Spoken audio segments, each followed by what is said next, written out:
हरे कृष्णा कृष्ण कृष्ण हरे हरे, हरे राम राम राम हरे हरे। ओम ज्ञानतिमिरन्धस्य ज्ञानाञ्जनशलाकया चक्षुरुन्मीलितं येन तस्मै श्रीगुरुवे नमः। श्रीचैतन्यमनोभीष्टं स्थापितं येन भूतले स्वयं रूप कदा मह्यं ददाति स्वपदान्तिकं। वन्देऽहं श्रीगुरु श्रीयुतपदकमलं श्रीगुरुं वैष्णवांश्च। श्रीरूपं साग्रजातं सहगण रघुनाथान्वितं तं सजीवं साद्वैतं सावधूतं परिजनसहितं कृष्ण चैतन्य देवं श्री राधा कृष्ण पादान् सहगण ललिता श्री विशाखान्वितं च। नमो विष्णुपदाय कृष्णप्रस्थाय भूतले श्रीमते भक्तिवेदांत स्वामिनिति नामिने। नमस्ते सरस्वती देवे गौरवाणी प्रचारिणे निर्विशेषा शून्यवादी पाश्चात्य देशतारिणे। वाञ्छाकल्पतरुभ्यश्च कृपा सिन्धुभ्येव च पतितानां पावनेभ्यो वैष्णवेभ्यो नमो नमः। जय श्री कृष्ण चैतन्य प्रभु नित्यानंद श्री अद्वैत गदाधर श्रीवासादि श्री गौर भक्त वृंद। हरे कृष्णा कृष्ण कृष्ण हरे हरे, हरे राम राम राम हरे हरे। ओम नमो भगवते वासुदेवाय। ओम नमो भगवते वासुदेवाय। ओम नमो भगवते वासुदेवाय। नारायणं नमस्कृत्य नरं चैव नरोत्तमं देवीं सरस्वतीं व्यासं ततो जयमुदीरयेत्। नष्टप्रायेषु भद्रेषु नित्यं भागवत सेवया भगवते उत्तम श्लोके भक्तिर्भवति नैष्ठिकी। कृष्णाय वासुदेवाय देवकी नंदनाय च नंद गोप कुमाराय गोविंदाय नमो नमः। हरे कृष्णा। आज की इस क्लास में सभी भक्तों का स्वागत है। हरे कृष्ण प्रभु जी, दंडवत प्रणाम।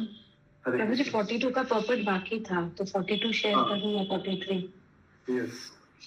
हरे कृष्ण दंडवत प्रणाम। हरे कृष्ण दंडवत प्रणाम। 42 शेयर करूं प्रभु जी?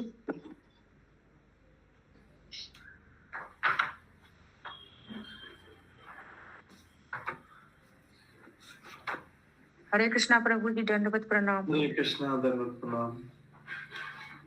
हरे कृष्णा प्रभु जी, दंडवत प्रणाम। हरे कृष्णा दंडवत प्रणाम।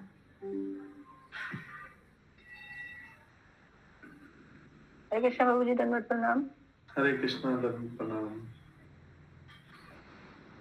हरे कृष्णा दंडवत प्रणाम। हरे कृष्णा दंडवत प्रणाम। तो कल हम श्रवण कर रहे थे श्रीमद् भागवतम के पहले स्कंद के 13वें अध्याय से, जिसका नाम है धृतराष्ट्र द्वारा ग्रह त्याग। इसमें हमने श्रवण किया था कि जब युधिष्ठिर महाराज शोक कर रहे थे,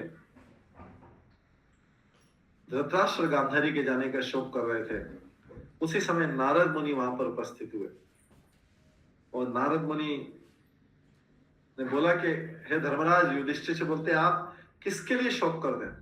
शोक मत करो, क्योंकि सारी चीजें परमेश्वर के अधीन है। अतः सारे जीव तथा उनके नेता अपनी रक्षा के लिए पूजा करते हैं उन्हीं भगवान की, और वे भगवान ही सबों को पास पास लाते हैं और बाद में सबको विलग कर देते हैं।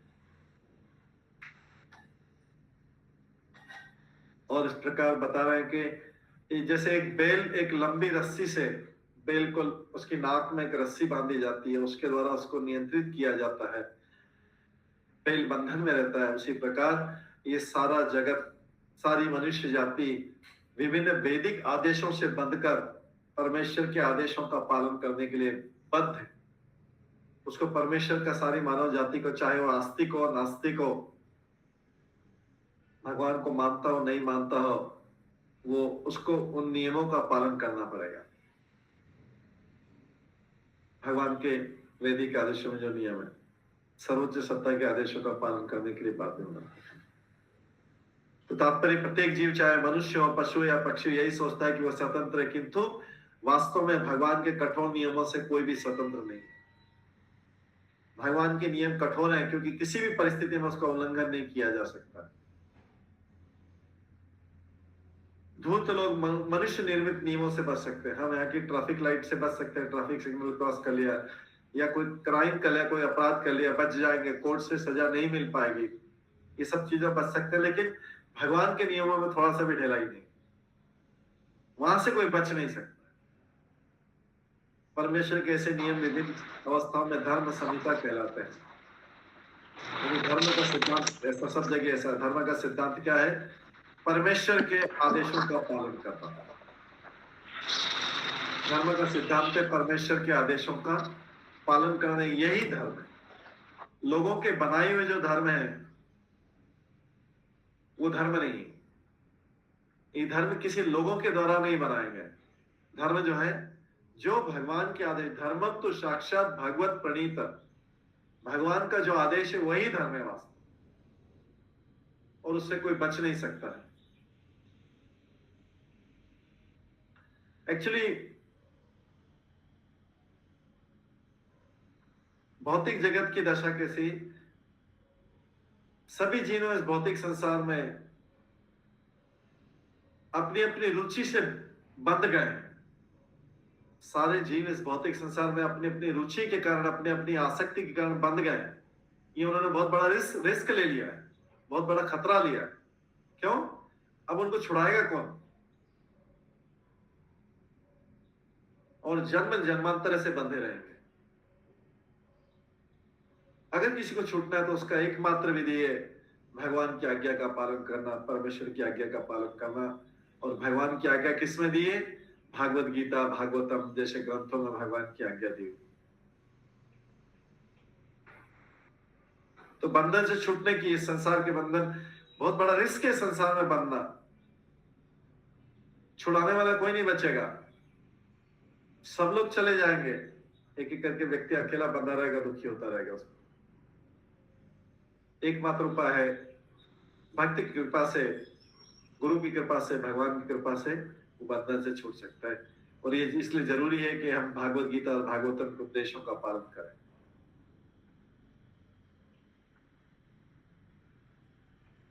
माया के चंगुल से मुक्त होना बहुत मुश्किल है।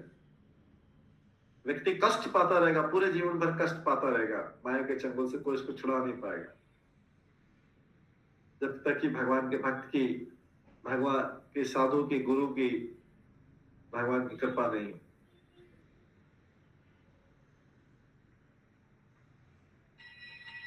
भगवान भागवत गीता में बोलते हैं, देवी हैषा गुणमयी मम माया दुरत्यया मामेव प्रपद्यन्ते माया में ताम तरन्ति ते। मेरी माया इससे कठिन है, इतने से पार करना पाना बहुत मुश्किल है, लेकिन जो मेरी शरण में आ जाते हैं वो ही पार कर पाते हैं। नहीं तो बहुत मुश्किल है माया से बाहर निकलना। शुरू में तो माया अच्छी लगती है, सब अच्छा लगता है। व्यक्ति एक बार फंस जाता है उसमें तो फिर जो है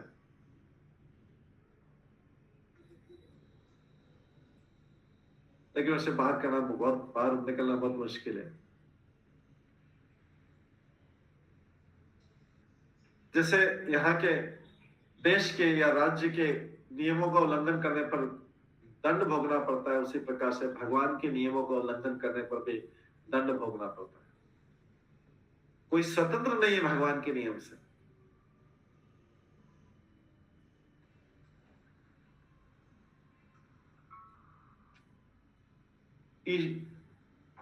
इस जगत के नियम अपूर्ण है, लेकिन भगवान के नियम पूर्ण है।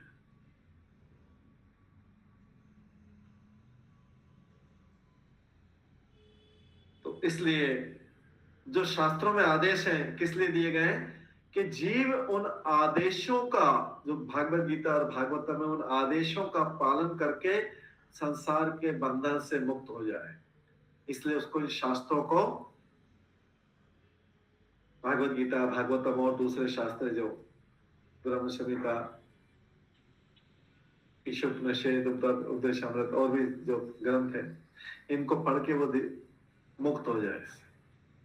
नहीं तो कष्ट में अकेला पड़ा रहेगा, बाकी उसका साथ, किसी की डेथ हो जाएगी, किसी को रोग हो जाएगा, किसी को कुछ हो जाएगा, सब लोग उसका साथ छोड़ देंगे, वो अकेला कष्ट पाता रहेगा। इसलिए इसको भागवत गीता, भागवतम का श्रवण करके अपने को, अपने दिव्य ज्ञान की वृद्धि करके समझे कि भगवान उससे क्या चाहते हैं। अगर वो जीव इस संसार में रहते हुए मुक्त हो सकता है और अपनी मुक्त अवस्था में भगवान की दिव्य प्रेम में सेवा कर सकता है, और तब वो संसार के ऊपर निर्भर नहीं रहेगा। जितना ज्यादा हमारी संसार के ऊपर निर्भरता है, उतना ज्यादा हम बंधे हुए, और जितना ज्यादा हमारी भगवान के ऊपर निर्भरता है, उतने हम संसार से स्वतंत्र। तो हमारी भगवान के ऊपर निर्भरता बढ़ानी,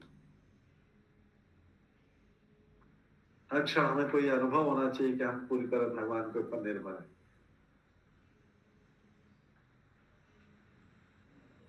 और हम भगवान की सेवा में, जब तक जीव सनातन सेवक भाव को प्राप्त करके भगवान की शरण में नहीं जाता है, तब तक वो और अधिक बनता जाता है इस संसार से। भागवत गीता यही उपदेश देती है, और दूसरे शास्त्र यही उपदेश देते हैं कि भगवान की शरण ग्रहण कर लो, उनके ऊपर पूरी तरह निर्भर हो जाओ, उनकी सेवा करो, उनके सेवक बनो, और यहाँ के झूठे मालिक के मत बनो इस संसार।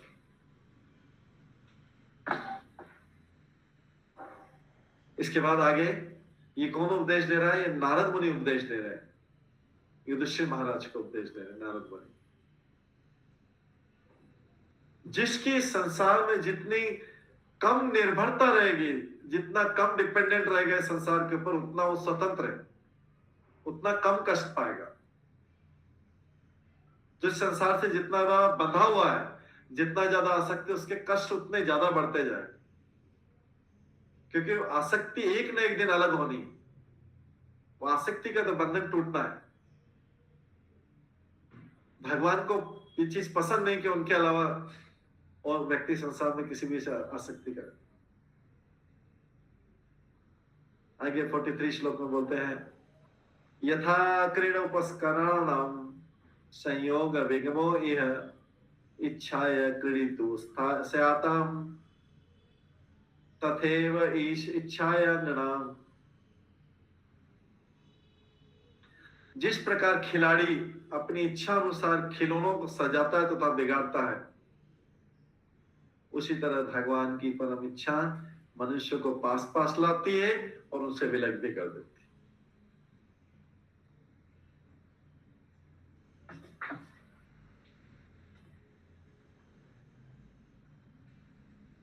कोई खेलने वाला रहता है खिलौने को, तो खिलौने को सजाता है। छोटा बच्चा भी होता है कि कोई भी होता है, खेल और खिलौनों को सजाता है और फिर बिगाड़ देता है। कई बार बच्चों को समुद्र के किनारे ले जाते हैं, तो बच्चे क्या करते हैं, अगर उनके माता पिता फ्री छोड़ देते हैं, तो बच्चे क्या करते हैं, समुद्र की रेत से, समुद्र की बालू से घर बनाते हैं। बच्चे खेलते रहते हैं, कोई बोलता है मेरा घर बड़ा, कोई बोलता है मेरा घर बड़ा है, कोई बोलता है मेरा घर अच्छा है, ऐसे बालू के बनाते हैं। फिर उनके माँ बाप, माता पिता बोलते हैं चलो चलो भाई घर जाने का टाइम हो गया, बहुत खेल लिया चलो। तो क्या करते हैं, सब वही बच्चे जिन्होंने घर बनाया, एक एक लात मार के उसको सबको बिगाड़ के नष्ट कर। उसी प्रकार से संसार है। मनुष्य घर बनाता है, भगवान एक लात मारते हैं पीछे से, बोलते हैं चलो तुम्हारा आने का टाइम हो गया है, इधर ऊपर आने का टाइम हो गया, या फिर नरक में जाने का टाइम हो गया, या स्वर्ग में जाने का टाइम हो गया। तो क्या करते हैं, उनको सारे घर ऐसे कैसे छोड़ के जाना। क्योंकि संसार में भगवान की इच्छा से लोग आते हैं, मिलते हैं, परिवार बनता है, कोई पति बनता है, कोई पत्नी बनता है, कोई बच्चे के रूप में उत्पन्न होता है, कोई भाई के रूप में, कोई बहन के रूप में, ऐसे परिवार आते हैं, भगवान बनाते हैं परिवार को, फिर इसको सबको सेपरेट कर देते हैं। तो सब लोग बोलते रहते हैं अरे मेरा भाई चला गया, मेरी बहन चली गई, मेरे बच्चे चले गए, मेरे पिता चले गए, मेरे माता चले गए। भगवान ने बोला मैं लाया था, मैंने अलग कर दिया। भगवान लाए एक साथ में, भगवान ने अलग कर दिया। उनकी इच्छा है, क्योंकि वही जगत के नियंता है। जब किसी की मृत्यु, तब व्यक्ति को पता लगता है मैं तो कंट्रोलर समझ रहा था, मैं अभी तक मालिक समझ रहा था, लेकिन ये सारा तो भगवान ही करे, मेरे हाथ में तो कुछ भी नहीं। जब कोई व्यक्ति मृत्यु पर विजय प्राप्त नहीं कर सकता, किसी की मृत्यु को रोक नहीं सकता, तब उसको पता लगता है, किसी की बीमारी को रोक नहीं सकता, तब उसे पता लगता है कि ओह, मैं अभी तक तो मैं मालिक बना हुआ था, अभी तक मैं मालिक बना हुआ था, लेकिन अभी तो मुझे पता लगा कि अरे ये तो कैसे कैसे लोग जा रहे हैं कि कभी किसी की मृत्यु हो रही, कभी किसी की मृत्यु हो रही, मैं कुछ कंट्रोल ही नहीं कर पा रहा। तब उसे पता लगता है ओ, कंट्रोल करने वाला कोई और है, मैं तो मात्र सेवक। मैं अभी तक सोच रहा था कि मेरे काम से सारा चलता है, अभी पता लगा कि भगवान सब कंट्रोल करते हैं।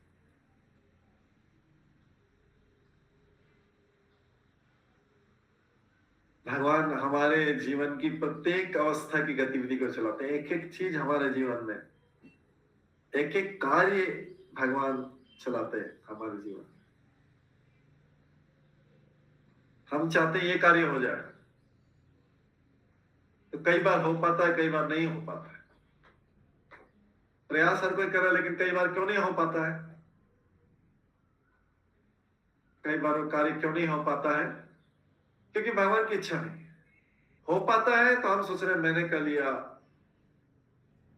मैंने काम कर लिया, देखो मेरा अचीवमेंट है। और नहीं हो पाता तो फिर चाहते वैसे वैसे ही प्रयास कर रहे थे। एक बार प्रयास करने में हो गया और एक प्रयास करने में नहीं हुआ, तो हो गया तो बोलते हैं मैंने कर दिया, देखो मैंने कितनी मेहनत की थी, मेरे ये कांटेक्ट है, ये कांटेक्ट है, मैंने अपनी बुद्धि लगाई, मैंने अपनी मेहनत की और ये काम हो गया, देखो। फिर जब नहीं होता उससे पूछो कि अभी क्यों नहीं हो रहा है, अभी क्यों नहीं हो पाया काम? आपके पास बुद्धि भी, आपके पास मेहनत भी, सब कुछ है। आपने पहले तो हर बार अगर बुद्धि, किसी के पास बुद्धि, मेहनत, सब कुछ उससे काम होता है, तो हर बार काम हो जाना चाहिए। कभी हो पाता है काम, कभी नहीं हो पाता, कभी सफल हो पाता है, कभी असफल हो पाता है, कभी एग्जाम में पास हो जाता है, कभी नहीं होता। हो जाता है तो बोलता है मैंने किया, फिर नहीं होता है तो उससे पूछना चाहिए क्यों नहीं हुआ, ये काम क्यों नहीं होता। अगर आपके पास इतनी बुद्धि है, आपके पास इतना बल है, तो फिर ये भी हर बार काम हो जाना चाहिए था।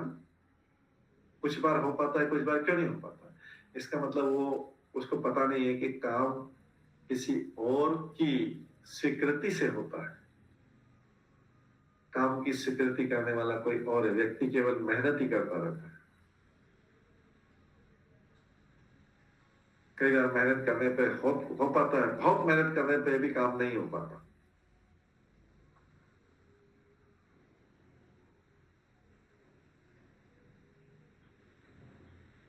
अतः भगवान हमारे जीवन की हर अवस्था को कंट्रोल करते, नियंत्रित करते, देखते रहते। हर चीज में भगवान का हाथ दिखाई नहीं देता, भगवान का हाथ सामने सामने दिखाई नहीं देता। जैसे एक धागे में मोतियों की माला पिरोई जाती है, जब एक धागे में मोतियों की माला पिरोई जाती है, चाहे कितने भी धागा हो, वायर हो, कुछ भी हो, उसमें मोतियों की माला, मोती पिरो जाता है, चाहे असली मोती हो, नकली मोती हो। उन मोतियों के पीछे जो धागा है वो दिखाई नहीं देता, केवल मोती दिखाई देते हैं। हार की सब कीमत जानते हैं, लेकिन उसके पीछे जिस धागे पे मोती है वो जो पर्ल्स है, चाहे कहीं के भी हैदराबाद के पर्ल्स और कहीं के भी पर्ल्स, वो पर्ल्स जो दिखाई देते चमकते, लेकिन उसके पीछे धागा कोई नहीं देख पाता। उसी तरीके से संसार में व्यक्ति सारी चीजें देख रहा है सजी सजाई। इधर से पूर्व दिशा से सूर्य उगता है, पश्चिम दिशा में सूर्य अस्त होता है, सूर्य अस्त होता है तो चंद्रमा आता है, और हवाएं चलती है, वृक्ष हैं, सब कुछ वृक्ष बड़े हो रहे हैं, सब कुछ है, पूरा सजा सजा संसार है। लेकिन इसके पीछे धागे का काम कौन कर रहा है, कुछ किसके पीछे पूरा संसार आश्रित है, वो कोई नहीं जानता, ना उसको कोई जानने की कोशिश करता। सब सजी सजाई चीजों को देखते हैं। जैसे कोई मोतियों का हार पहन के आए, बहुत कीमती मोतियों का हार पहन के आए, तो सब बोलते कितने सुंदर मोती, कहाँ के, किस जगह के हैं, इस जगह के उस जगह के इंपॉर्टेंट मोती कहाँ के, ये पल्स कहाँ के, बहुत अच्छा पल्स है वगैरह। कोई इसके पीछे के धागे को नहीं जानता, जिसके ऊपर अगर वो धागा टूट जाएगा तो सारे मोती नीचे गिर जाएंगे, सारी सुंदरता उसकी हार की चली जाएगी अगर अंदर का धागा टूट जाएगा। उसी प्रकार से ये सारा संसार सजा हुआ है, सजाए के पीछे जो धागा छुपा हुआ है वो है भगवान का हाथ। भगवान का हाथ छिपा हुआ है,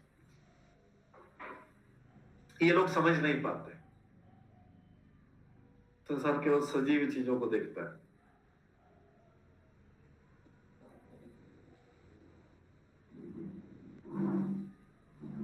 भगवान क्या करते हैं, हमें एक विशेष पद पे बिठा के, हमें एक विशेष पोजीशन पे बिठा के हमें अपने कर्मों का फल देते रहते हैं।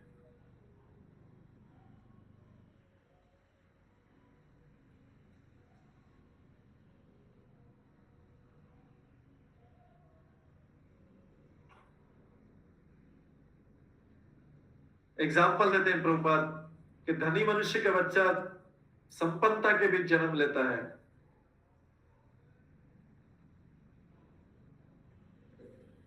क्यों? धनी मनुष्य के बच्चे संपन्नता के बीच में, तो धनी मनुष्य के पुत्र के रूप में आने वाला बच्चा उस स्थान के योग्य था, उसके पूर्व जन्म का उस धनी परिवार में जन्म लेने के योग्य था। उसी प्रकार जो निर्धन है वो निर्धन के बीच में जन्म लेने के योग्य था।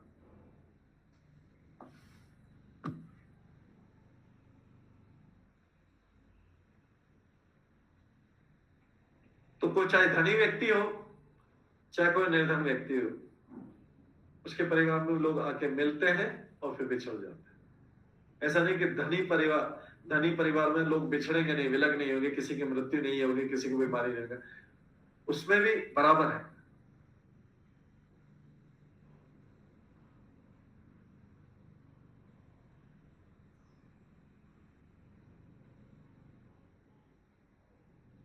तो भगवान जो है सबको अपने अपने कर्म फलों के अनुसार उनका सिस्टम बना हुआ है, उस नियमों के अनुसार सबको अपने अपने कर्म फलों मिलते हैं। हमें याद रखना चाहिए कि भगवान की इच्छा ही परम इच्छा है।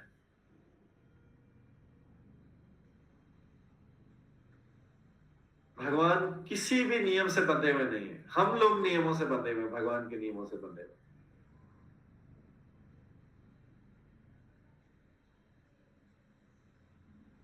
और हर व्यक्ति के लिए उसी के कर्मों के अनुसार उसको फल मिलता है।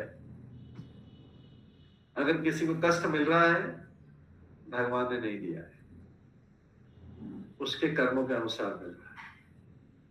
वो भूल गया अपने कर्मों को व्यक्ति, और किसी को अच्छा सुख मिल रहा है, उसके कर्मों के अनुसार मिल रहा है। ये भगवान का सिस्टम। लेकिन अगर कोई चाहे, भगवान चाहे तो किसी के कर्म फल को खत्म भी कर सकते हैं। भगवान चाहे तो किसी के कर्म फल को पूरा नष्ट कर सकते हैं, उसके सुख को भी खत्म कर सकते हैं, उसके दुख को भी खत्म कर सकते हैं, अगर भगवान चाहे। जनरली भगवान हस्तक्षेप नहीं करते। चाहे तो कर सकते हैं, लेकिन वो सोचते हैं कि जिसने जैसा कर्म किया है वैसा वैसा फल प्राप्त करे। लेकिन अगर कोई भगवान की शरण में चले जाए, उनके दोनों पैर पकड़ ले, भगवान मैंने बहुत बुरे कर्म किए थे, उसका कष्ट पा रहा हूं, पर अभी मुझे क्षमा कर दे। कोई पूरी तरीके से भगवान की शरण में चला जाए तो भगवान चाहे तो उसके कर्म फलों को नष्ट कर सकते। लेकिन ऐसी शरण होनी चाहिए, पूर्ण शरणागत हो जाए। तो भगवान चाहे तो सारे नियमों को खत्म करके, वो चाहे तो उस व्यक्ति के लिए सारे नियमों को तोड़ सकते। जैसे देश का राष्ट्रपति है, किसी की फांसी की सजा को भी माफ कर सकता है, क्षमा कर सकता है। राष्ट्रपति के हाथ में है देश, प्रेसिडेंट ऑफ इंडिया के हाथ में है कि वो किसी की कैपिटल पनिशमेंट, फांसी की सजा को भी खत्म कर दे, उसके हाथ में है। वो नियमों से ऊपर रहता है।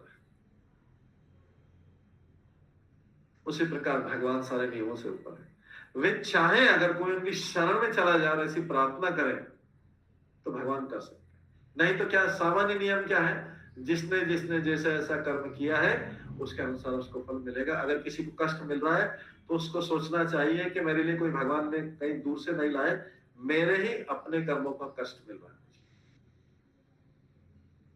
मैंने शास्त्रों के अनुसार, भगवान के आदेश के अनुसार कर्म नहीं किए थे, इसलिए मुझे कष्ट मिल रहा है। तो इस जन्म में मुझे सुधर जाऊं मैं, और भागवत गीता और भागवतम के आदेश के अनुसार कर्म कर, भगवान के आदेश के अनुसार कर्म कर। पिछले वाले कष्टों से जो इस बार मिल रहे हैं उसे सीखना चाहिए, इस बार किस प्रकार के कर्म होने चाहिए। अगर वो सोचेगा नहीं इस बार क्या, हम तो एंजॉय करो लाइफ का, तो किसने देखा आगे क्या होगा, फिर किसने देखा आगे क्या होगा, उसके बाद जब आगे होगा तो पूछे कि कहां से हो गया, मैंने तो किया नहीं था। उसको याद नहीं रहता कि मैंने अपने कर्म ऐसे किए।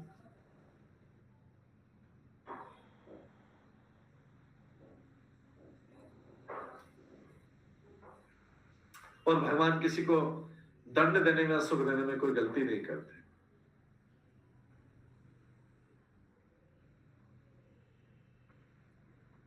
दंड मिलता है, लेकिन भगवान भगवत गीता में आश्वासन भी देते हैं।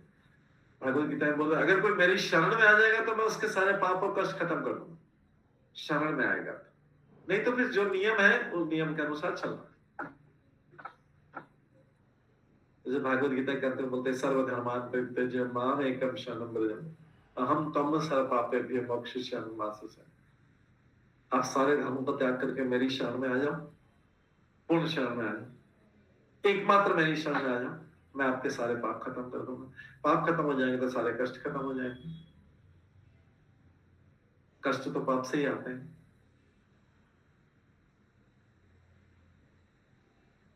ऐसे अनेक उदाहरण हैं जहां पे भगवान ने कर्म फलों से बचा लिया है, जहां से भगवान ने व्यक्ति को कर्म फलों से बचा लिया है, क्योंकि वो व्यक्ति उनकी शरण में आ गया।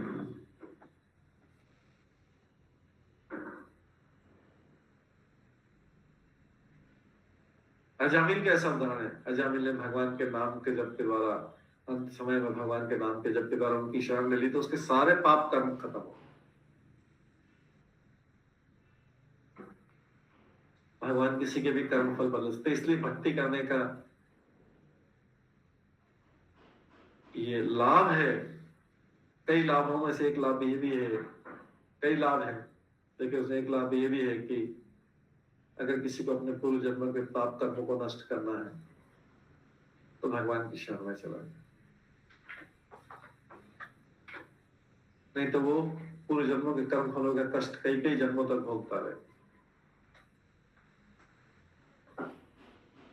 यत् मन्यसे ध्रुवं लोकम अध्रुवं वा न च उभयम्, ये 41 श्लोक है। सर्वथा नहीं शोच्यास्ते स्नेहात् अन्यत्र मोहजात्। ये सब उपदेश नारद मुनि दे रहे हैं, युधिष्ठिर महाराज को दे रहे हैं। युधिष्ठिर महाराज को क्यों दे रहे हैं उपदेश? क्योंकि युधिष्ठिर महाराज शोक में है। क्यों शोक में, क्यों दुखी है? क्योंकि उनके ताऊजी ताई जी धृतराष्ट्र गांधारी जिनका पालन करते थे वो चले गए छोड़ के।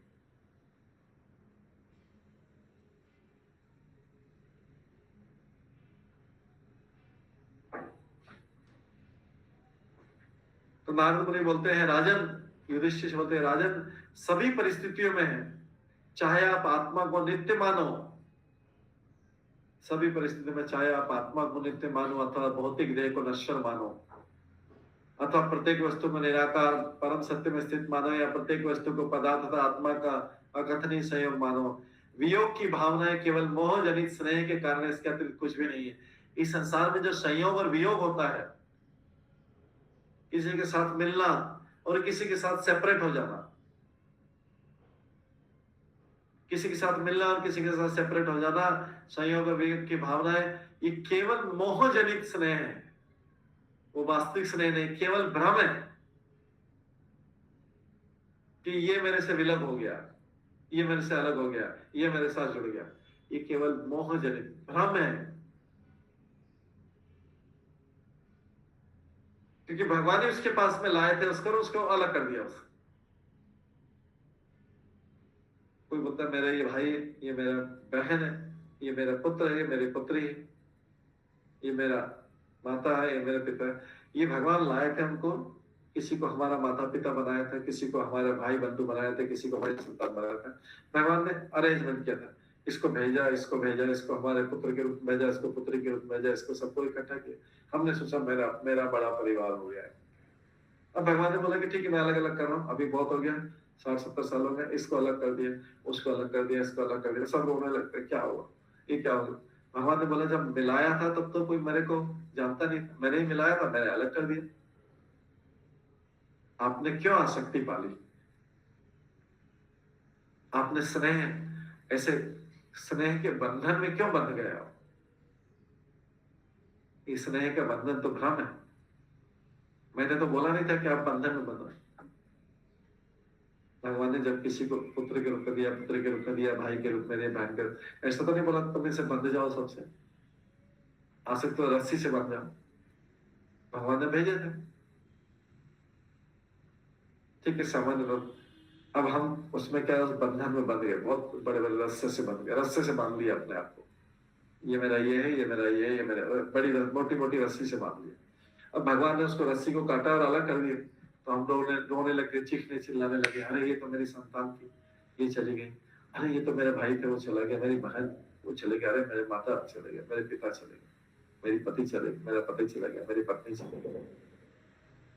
भगवान ने पास में भेजा था, रस्से से बांधने का काम हमने किया, बड़े मोटे मोटे रस्से से बांध दिया कि ये मेरा है, ये सब मेरे हैं, ये मेरा परिवार है, मैं इसकी रक्षा करूंगा, इसके लिए जितना पाप से ला सकता हूँ धन लाऊंगा, इसका पालन करूंगा, और मैं इसको रस्से से बांध के रखूंगा।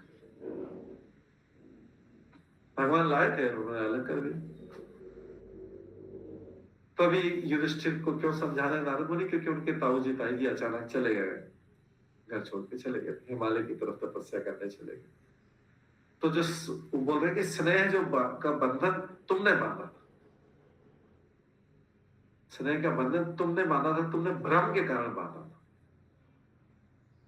ये भ्रम का बंधन है, इल्यूजन है। तुम बिविल्डर्ड हो गए, तुम भ्रमित हो गए, तुमने बांध लिया तो मैं क्या करूं। भगवान नारद मुनि ने समझा है, भ्रम के कारण तुमने उसको बांध लिया।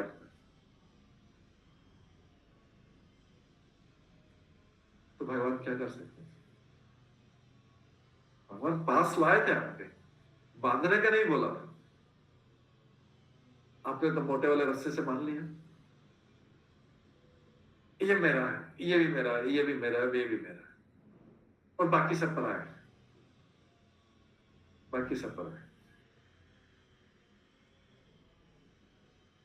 जैसे राजनेता लोग होते हैं, अपने परिवार, उसके लिए भरण पोषण के लिए बहुत धन इकट्ठा करते हैं, रिश्वत लेते हैं, भ्रष्टाचार करते हैं, और दूसरे को समझते दूसरों पर अत्याचार करते हैं।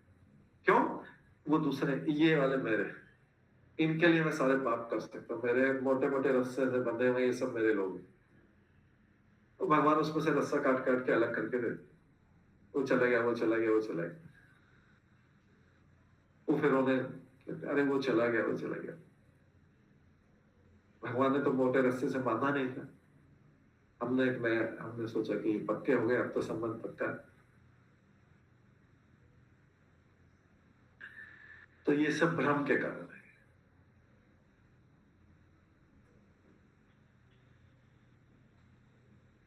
लिखा है वीरा की भावना केवल भ्रामक स्नेह के कारण होती है, और इसके अतिरिक्त कुछ भी नहीं। हमारे कितने भी रिलेटिव की डेथ हो जाए, भगवान को कोई चिंता नहीं होती। भगवान बोलते हैं तुम तो मूर्ख हो, तुमने बांधा था, मैंने तो बोला नहीं था, मैंने तो पहले बोला कि इस संसार की आसक्ति जो है दुख का कारण है। आसक्ति करना तो भगवान से करो, वो परमानेंट है, वो कभी टूटेगी नहीं, वो आसक्ति का बंधन कभी नहीं टूटे, बाकी सबके रस्से कट जाएंगे। क्योंकि इस संसार को क्या बताया, नश्वर, संसार में हर चीज नष्ट। ऊपर ही लिखा है, हे राजन सभी परिस्थिति में चाहे आप आत्मा को नित्य मानो अथवा भौतिक देह को नश्वर। नश्वर मतलब जो नष्ट होने वाला।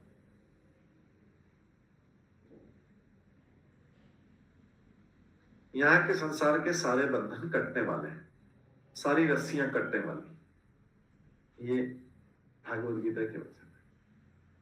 भागवत गीता बोलती है ये संसार जो है दुखालय अशाश्वतम, अशाश्वत मतलब टेम्परेरी, यहाँ के सारे बंधन कटने वाले हैं। तो भगवान यहाँ पे उपदेश, नारद मुनि के द्वारा उपदेश दे रहे हैं कि ऐसे बंधन में बंधो मत, टेम्परेरी बंधन में बन के फिर रोना गाना पड़ेगा। अगर मेरे साथ बंधन में बनते हो भगवान, मेरे साथ बंधन में बंधोगे तो वो परमानेंट है। तो ध्यान रखो कि कौन सा बंधन टेम्परेरी है और कौन सा बंधन परमानेंट है। ये भगवान भागवत गीता और भागवतम पढ़ने का यही लाभ रहता है कि हमें वास्तविक ज्ञान मिलता है कि संसार में किस तरह जीना चाहिए।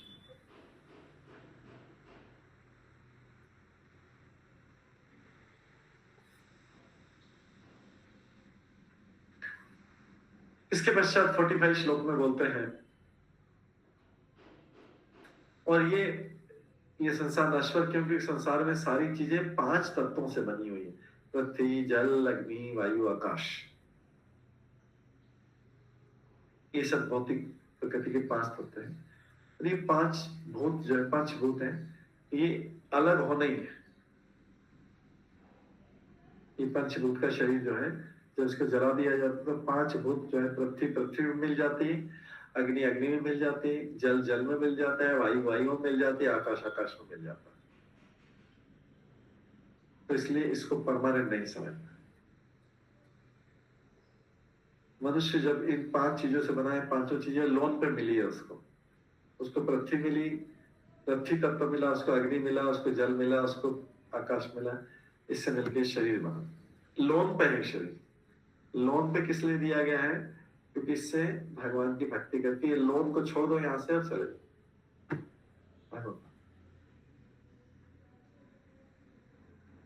अगर भगवत भक्ति नहीं की तो फिर वापस इस शरीर को आके फिर लोन को फिर चुकाना पड़ेगा, ये फिर लोन पे लेना पड़ेगा शरीर, फिर उससे चुकता करना पड़ेगा। जब तक ये चुकता ऋण चुकेगा नहीं, ये बार बार लोन पे आता रहेगा शरीर, यहीं पे आते रहेंगे इस 84 लाख में। क्योंकि लोन अभी पेमेंट किया, लोन को पेमेंट करने का एक ही तरीका है, भगवान की भक्ति करो, चले जाओ तो भगवान सारा लोन पे कर देते हैं कि भाई ये आदमी मेरे पास में आ गया, इसका पृथ्वी जल अग्नि वायु आकाश सब लोन पे हो गया, कुछ कोई चिंता नहीं।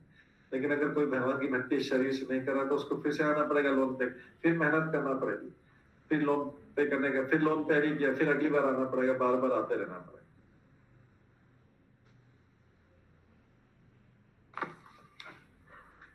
अगले श्लोक 45 में आता है, तस्मात् जह्यंग वैकल्व्यम अज्ञान कृतमात्मनः कथम तु अनाथा कृपणा वर्तेरन्ते च माम विना। नारद मुनि बोल रहे हैं युधिष्ठिर महाराज को, समझा रहे हैं, अतः तुम आत्मा को न जानने के कारण उत्पन्न अपनी चिंता छोड़ दो। अब देखिए भगवान युधिष्ठिर को, नारद मुनि युधिष्ठिर को समझा रहे हैं, नारद मुनि समझा रहे हैं। जो भगवान के भक्त हैं उनको कई बार भगवान भी बोल दिया जाता है नारद मुनि, क्योंकि भगवान के भक्तावेश अवतार, तो इसलिए कई बार उनको भगवान भी बोल देते हैं नारद मुनि। भगवान के भक्तावेश अवतार है तो बोल दिया तो कोई कुछ भी गलत नहीं है। तो युधिष्ठिर को समझा रहे हैं, युधिष्ठिर भगवान के भक्त हैं, लेकिन अभी वो शोक में है, अभी ऐसी अवस्था में है कि नारद मुनि उनको ज्ञान दे रहे हैं कि तुम आत्मा को न जानने के कारण ये तुम्हारे ताऊजी ताईजी चलेगा तो उसका दुख कर रहे हो।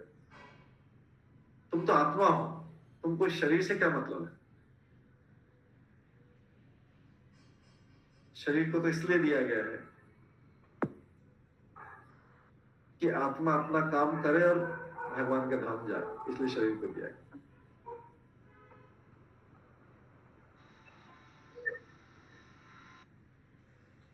ड्रेस को, ये शरीर ड्रेस के समान है। ड्रेस को किस लिए दिया जाता है? ड्रेस से जीवन किसी का स्वभाव बदलना नहीं चाहिए। ड्रेस इसलिए रहता है कि इससे बॉडी को कवर कर सके, बस उसका उतना ही उपयोग है कि बॉडी को कवर कर सके। ड्रेस से न खाने को मिलेगा, न पीने को मिलेगा, न कुछ करने को मिलेगा। ड्रेस केवल मात्र शरीर को कवर करने के लिए, ढकने के लिए, बस एक ही उपयोग है। उसी प्रकार से शरीर का उपयोग है आत्मा को ढकने के लिए, जिससे आत्मा अपना कार्य कर सके। हम लोग बॉडी को किस लिए कवर कर सकते हैं? जिससे हम अपना काम कर सकें। बॉडी को धूप नहीं लगे, गर्मी नहीं लगे, सर्दी नहीं लगे, बस उतने काम के लिए बॉडी का काम। हमारे बॉडी इसलिए नहीं मिले कि हमें सिर्फ पानी से बचाए, गर्मी से बचाए, सर्दी से बचाए, वो मुख्य उद्देश्य नहीं। मुख्य उद्देश्य बॉडी से का उपयोग करना दूसरे कामों के लिए। ड्रेस उसी प्रकार से जैसे ड्रेस का उपयोग है बॉडी को बस सुरक्षित रखना, बस इतना ही कवर करना, सुरक्षित, इतना ही उपयोग है ड्रेस का, और कोई उपयोग नहीं। उसी प्रकार से आत्मा का, शरीर का उपयोग है आत्मा को कवर करके रखना, प्रॉपरली कवर करके रखना, जिससे आत्मा इस शरीर में रहे जब तक इसकी आयु। तो आत्मा को और शरीर से ज्यादा मतलब नहीं। आत्मा को तो मतलब है कि किस तरीके से वापस से वो परमात्मा के साथ, भगवान के साथ में संबंध स्थापित करे। मेन काम नहीं भूलना है। पता चला किसी ने बहुत नई ड्रेस पहन ली, बहुत सूट बूट ये वो, थोड़ा सोने के बटन लगा लिए, गोल्ड बटन लगा लिए, डायमंड लगा लिए, तो जो काम भी जा रहा है वो काम ही भूल गया। वो ड्रेस देखता रहेगा, इधर देखेगा, इधर देखेगा, इधर देखेगा, इधर देखेगा। तो पता चला जिस जगह पे जाना था वो पार्टी में वहीं गया और ड्रेस ही देखता रहेगा। ये मेरी ड्रेस ही अच्छी, ये अच्छी, ऐसा लग रहा, ऐसा ऐसे फिट करेगा, ऐसे करेगा। वो जिस ड्रेस को पहन के जहाँ जाना था वहां जाना ही रह गया। वो भूलना नहीं चाहिए। उसी प्रकार से बॉडी का जो कार्य है वो बॉडी करे, आत्मा को, और आत्मा को बॉडी के चक्कर में अपना काम नहीं भूल जाना चाहिए। तो आत्मा को आया किस लिए, इस जगत में किस लिए आया? लोग क्या होता है, आत्मा अपना काम ही भूल जाते हैं। शरीर के चक्कर में शरीर को पालना है, अरे आज इसको घुमाना है, इसको फिराना है, इसको खिलाना है, इसको पिलाना है, शरीर को ये करना है, शरीर को ये करना है, वो पूरा जीवन निकल जाता, पता ही नहीं लगता। अरे आत्मा का काम तो भूल ही गए। जैसे कोई व्यक्ति ड्रेस पहन के पार्टी में जाना ही भूल जाए, ड्रेस ही दिखता है, इधर से थोड़ा झाड़ेगा, इधर से झाड़ेगा, ऐसा करेगा, बटन फिर से लगाएगा, बटन खोलेगा, ये करेगा, वो करेगा, पूरा टाइम ड्रेस में निकलेगा, पार्टी में जा नहीं पाया जहां पहन के जाना। उसी प्रकार से लोग शरीर को मेंटेन करने में रह गए, आत्मा शरीर के उसी में बिजी हो गई, आत्मा को पता ही नहीं लगा जाना कहाँ था। जब पूरा शरीर, जब पूरा आयु हो गई, पता लगा ओ शरीर तो इसलिए मिला था, ओ हम तो भूल ही गए, हम तो शरीर को ही देखते रह गए, उसी को सजाते सवाते रह गए। आत्मा को जाना था, वो असली डेस्टिनी, आत्मा को जाने की जगह को ही भूल गए। पूरा संसार में यही हो रहा है। लोग शरीर का उपयोग केवल मात्र उसको पालने के लिए, उसको सजाने के लिए, उसको संवारने के लिए, उसको खिलाने के लिए, उसको पिलाने के लिए, उसको घुमाने के लिए कर रहे हैं। आत्मा का मूल उद्देश्य जो था, जिसके लिए शरीर मिला था, आत्मा को जो शरीर मिला था जिस उद्देश्य के लिए, वो उद्देश्य भूल गया। शरीर के चक्कर में नहीं, समय सारा चला गया। फिर लास्ट में याद आता है, अरे हमने तो सारा सबको पाला, सबको पोसा, ये करा, अभी शरीर का उपयोग तो हमको जो जिस कार्य के लिए करना था वो तो कार्य भूल ही गए। शरीर का उपयोग करना था आत्मा को भगवान के धाम में ले जाने के लिए। शरीर माध्यम था, शरीर माध्यम के अलावा और कोई दूसरी चीज नहीं है, केवल मात्र माध्यम है। मेन चीज है आत्मा, मेन चीज है आत्मा। वही निकल जाती है फिर शरीर बेकार हो जाता। तो आत्मा को मेन कार्य है, इस गलती से संसार में आ गए हैं, उसको वापस भगवान के धाम में जाना। कल लोग बोलते हैं हम आत्मा को मानते ही नहीं, वो मूर्ख है, उनको पता ही नहीं आत्मा को मानते। तो आत्मा को मतलब मेन चीज को ही नहीं मान रहे, वो क्या मान रहे हैं, कपड़े को मान। वो क्या करते हैं ऐसे लोग, कपड़े से मनुष्य की पहचान है। अगर अच्छे कपड़े पहने तो जेंटलमैन होगा, सभ्य पुरुष होगा, भद्र पुरुष होगा। कपड़े से पहचान नहीं होती। ऐसी आत्मा की पहचान शरीर से नहीं होती। आत्मा अमेरिकन हो सकती है, अमेरिका की हो सकती है, इंडिया की आत्मा इंडिया की आत्मा, अमेरिका की आत्मा, चाइना की आत्मा, पाकिस्तान की आत्मा सबकी सेम है। शरीर के रूप थोड़े से बाहर से अलग हो सकते, तो शरीर के रूप से पहचान नहीं करनी चाहिए। उसके अंदर जो आत्मा है वो कितनी ऊपर उठी हुई है, उससे आदमी की पहचान होनी चाहिए कि उसकी चेतना, उसकी चेतना, उस सब जो है कितनी ऊपर उठी है। तो नीचा व्यक्ति ऊपर व्यक्ति आत्मा के लेवल पर, शरीर के लेवल पर नहीं पहचान हो सकती। तो उसको समझा रहे हैं, नारद मुनि समझा रहे हैं युधिष्ठिर को, तुम आत्मा को न जानने के कारण, तुम आत्मा को नहीं जान रहे तो शरीर की चिंता कर रहे हो। वो चले गए तो उनकी चिंता छोड़ दो। तुम सोच रहे हो कि मेरे बिना वो कैसे जीवित रहेंगे। धृतराष्ट्र को, मेरे ताऊजी ताईजी को मैं पालन करता था, मैं रोज उनको खाना देता था, मैं उनका देखभाल रखता था। तुम सोच रहे हो कि अब वो चले गए, कौन देख रहा होगा उनको? ताऊजी अंधे हैं, ताई जी भी बूढ़ी है, कैसे देख रहे हैं, कौन देख रहा होगा?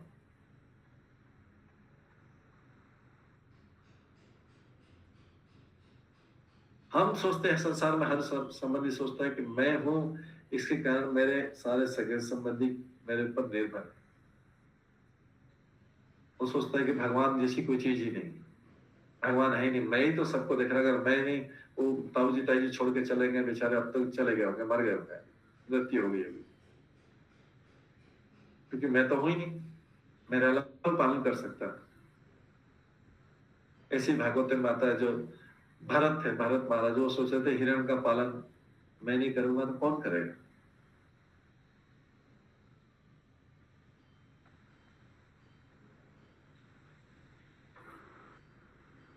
तो यहाँ पे भागवतम बता रहे हैं कि परमेश्वर के आदेश से सबको सुरक्षा मिली हुई है, और जिसको सुरक्षा नहीं देनी है उसको भगवान नहीं देंगे, चाहे कितने भी उसके आसपास बॉडीगार्ड खड़े हो जाए।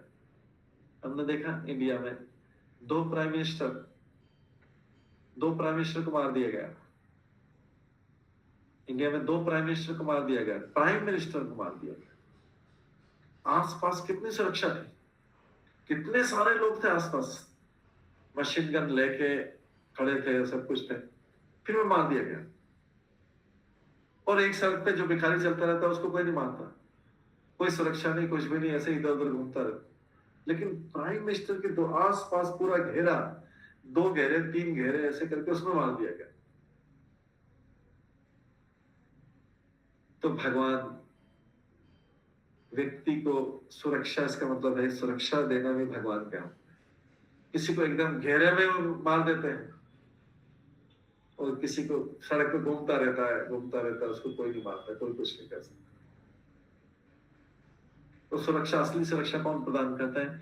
ये मशीन गन वाले, ये सुरक्षा कर्मी या सिक्योरिटी वाले जो आसपास, वो सुरक्षा प्रदान नहीं कर सकते। उसके बीच में भी कोई मार देगा, और जबकि खुले और घूमते वाले को कोई नहीं मार सकते।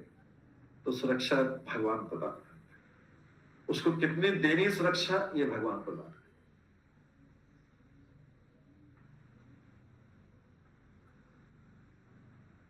इसलिए भगवान को बोला गया है भूत भ्रत। भूत मतलब होता है जीव, भूत भ्रत मतलब वे सब जीवों को सुरक्षा प्रदान करता है। भूत मतलब होता है जीव, लिविंग बीइंग। भूत भ्रत उसको सुरक्षा प्रदान कर, भगवान सुरक्षा प्रदान कर। मनुष्य को केवल अपना कर्तव्य करना है, क्योंकि भगवान के अलावा कोई सुरक्षा नहीं प्रदान कर सकती। साथ में 2 स्टैन गन लिए हुए बॉडीगार्ड भी चले, देखा जाता है उसमें ही मार दिया जाता, वो बॉडीगार्ड कुछ नहीं करता। तो भगवान के अलावा कोई सुरक्षा प्रदान नहीं कर सकता।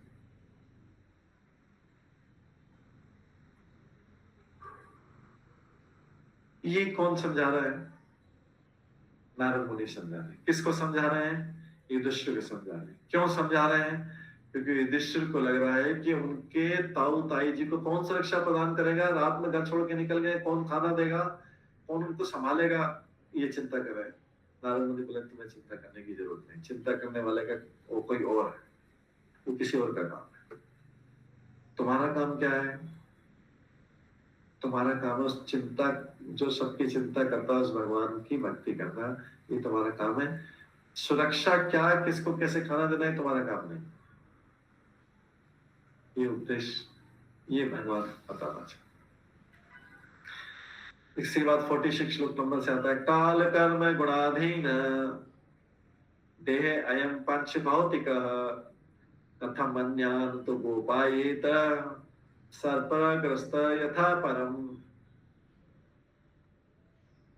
5 तत्वों से निर्मित यह शरीर, ये स्थूल भौतिक शरीर, ये कौन सा है? बाहर वाला जो शरीर, इसको क्या बोलते हैं? स्थूल शरीर, या इंग्लिश में बोलते हैं ग्रॉस बॉडी।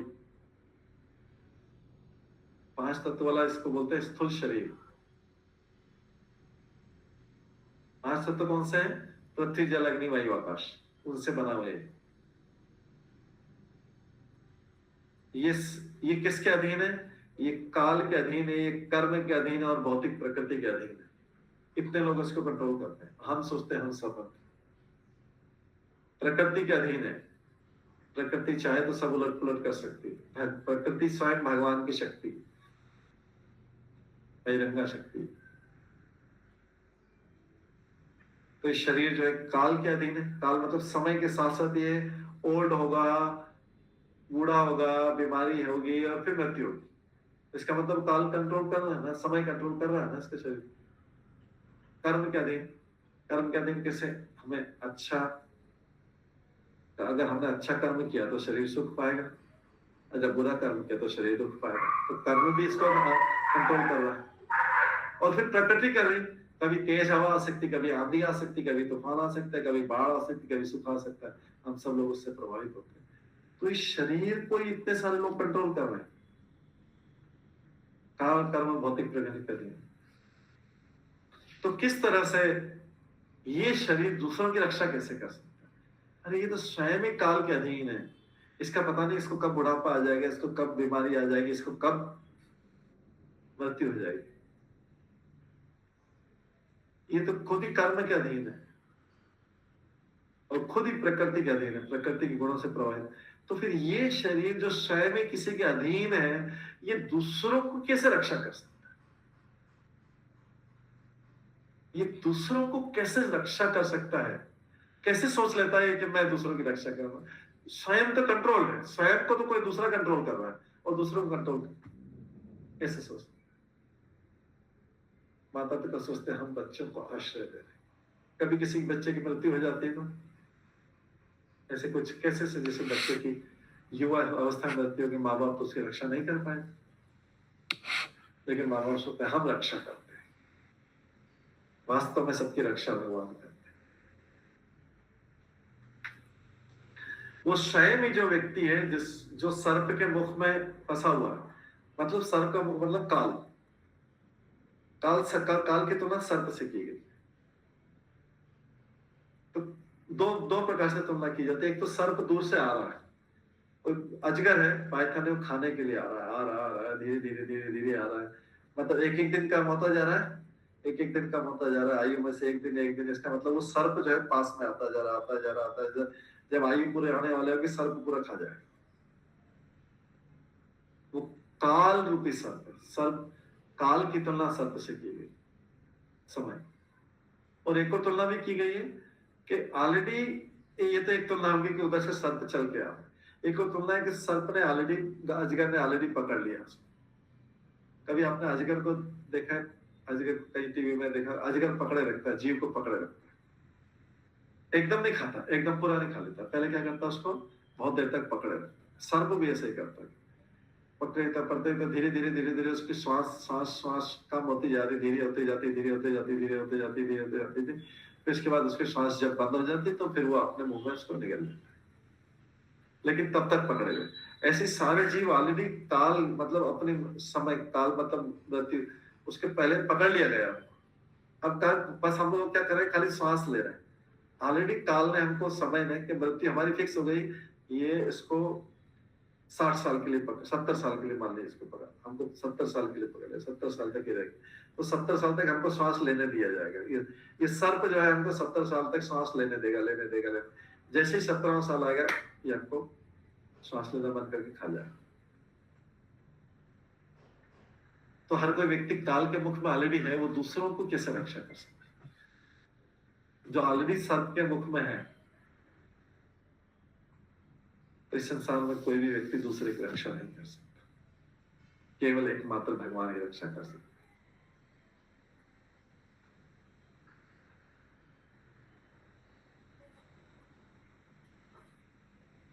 कोई भी व्यक्ति सर्प के दंश से नहीं बच सकते।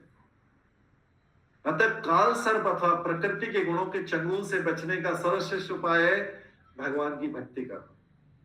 और भक्ति करने में क्या है?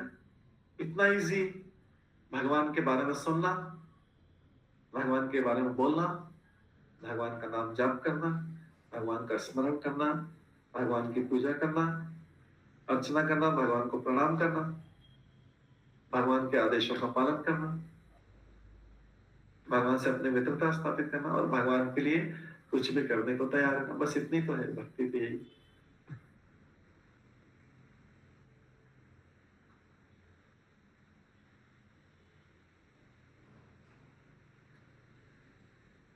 इस संसार में हर कोई व्यक्ति दूसरे का आहार है।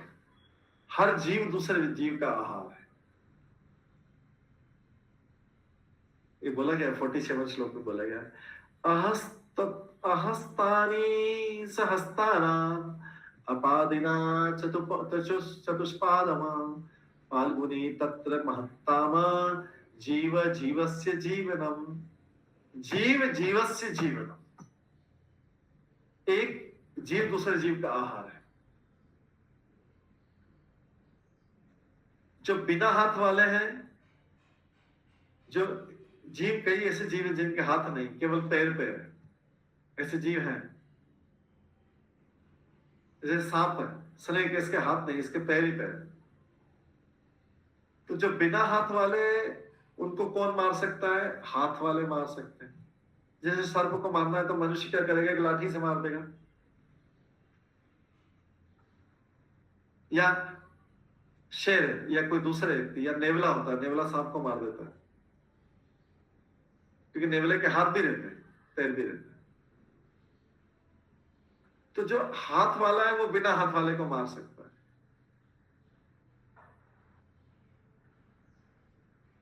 और जिसके पास पांव नहीं है उसको 4 पांव वाले मार सकते हैं।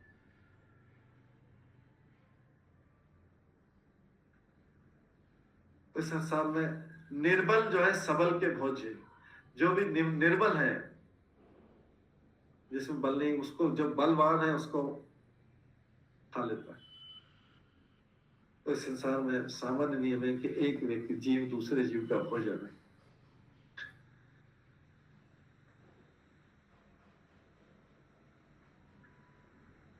जैसे डॉग है, डॉग कैट को खा सकता है, कुत्ता बिल्ली को खा सकता है, बिल्ली चोर को खा सकती है, और डॉग को शेर खा सकता है। तो हर एक दूसरे का भोज्य बना हुआ है। ये अस्तित्व बनाए रखने के लिए, सर्वाइवल ऑफ द फिटेस्ट, अस्तित्व बनाए रखने के लिए जीवन संघर्ष का नियम भगवान की इच्छा से होता है। हर एक को मारने के लिए दूसरा है।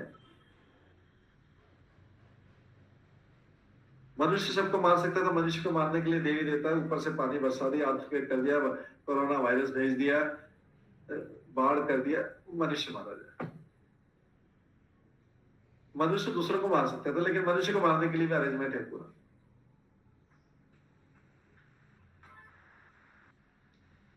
तो कोई कितना भी योजनाएं बना ले, उसको मारने के लिए कोई दूसरा ऑलरेडी है।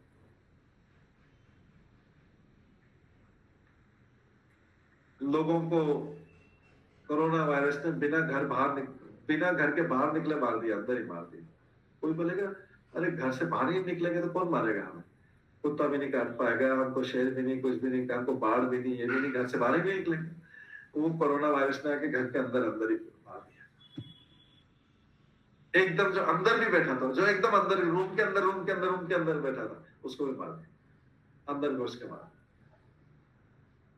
वो बोलते कभी मैं तो बाहर ही नहीं निकला, बाहर ही निकला वही मारा गया, वो भी मारा गया। जो बाहर निकला तो मारा गया, जो बाहर नहीं निकला वो भी मारा गया। तो हर किसी को मारने के लिए कुछ न कुछ, ये भगवान का रेल।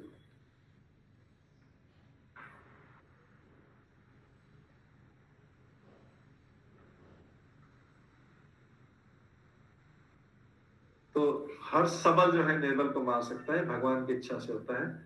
लेकिन भगवान जिसकी रक्षा कर लेंगे उसको कोई नहीं मार सकता, चाहे वो निर्बल हो चाहे सबल। और भगवान जिसको मारना चाहे, वो चाहे कितना भी सबल हो, उसको मार नहीं सकता।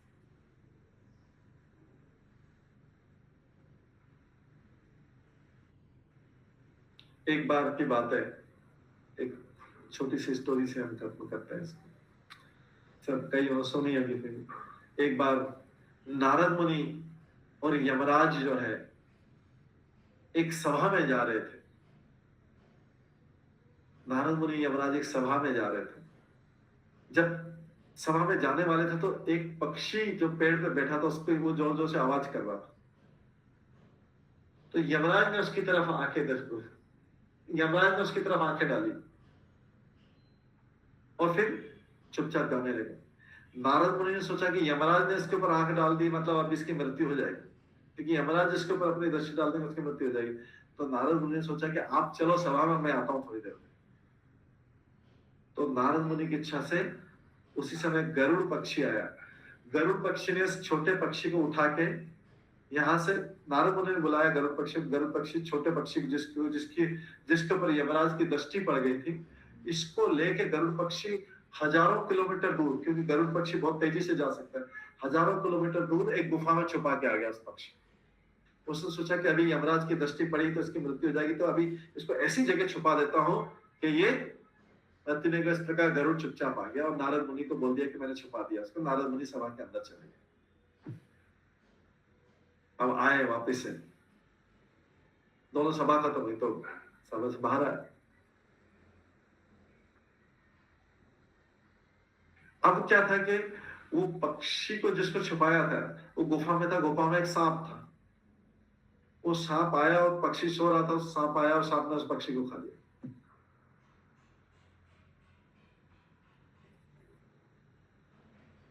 अब इधर नारद मुनि बाहर निकले सब, तो यमराज ने देखा वो पक्षी नहीं था। नारद मुनि के साथ में नारद मुनि ने पता करवाया कि वो पक्षी वहीं पे सुरक्षित है ना, क्योंकि उसके ऊपर यमराज की दृष्टि पड़ गई थी। तो नारद मुनि सोचा सुरक्षित, तो उसने गरुड़ को भेजा कि पता लगा वो पक्षी वहां पे सुरक्षित है ना, मैं देखता हूँ कि यमराज की दृष्टि पड़ने के बाद भी वो सुरक्षित है। तो गरुड़ वहां पे गया, देखा पक्षी मारा तो उसको खा लिया था, सर्प ने खा लिया। तो गरुड़ ने आके बताया नारद मुनि को कि वो तो पक्षी को खा लिया। नारद मुनि को आश्चर्य।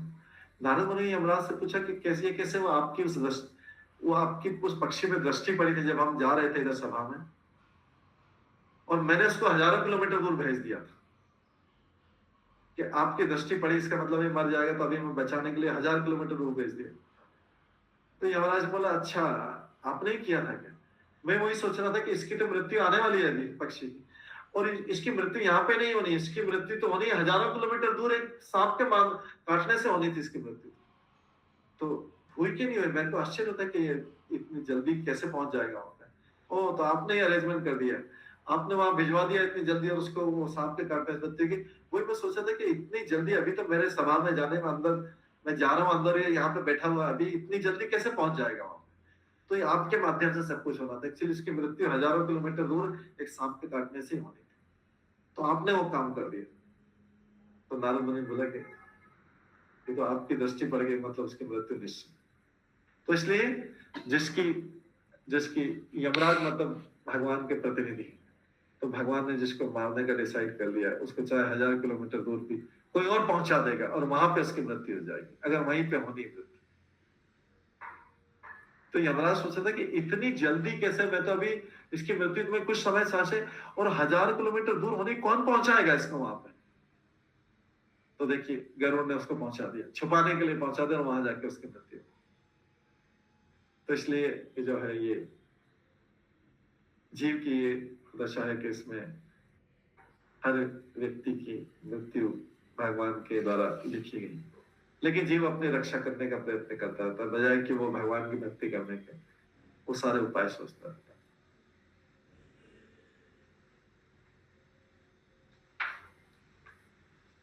इसके पश्चात कुछ और भी है इसमें, थोड़ा वो हम कल की क्लास में करेंगे। आज की क्लास में यहीं पे विराम देते हैं।